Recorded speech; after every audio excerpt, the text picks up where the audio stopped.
Hello guys, good evening. So ayan yung guys, dinner namin. Ayan siya. So malaki na bell pepper, tapos nilagyan ko siya ng karne guys sa ilalim, yung giniling na karne.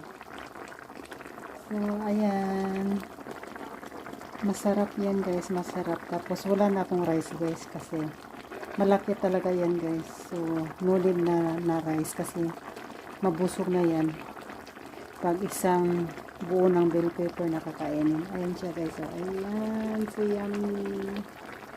Yummy, yummy. Thank you for watching guys. Luto rin kayo ng ganito guys. Kasi healthy. Tapos yung giniling na karne guys, nilagyan ko siya ng itlog, isa, tapos onions, tapos yung mga spices.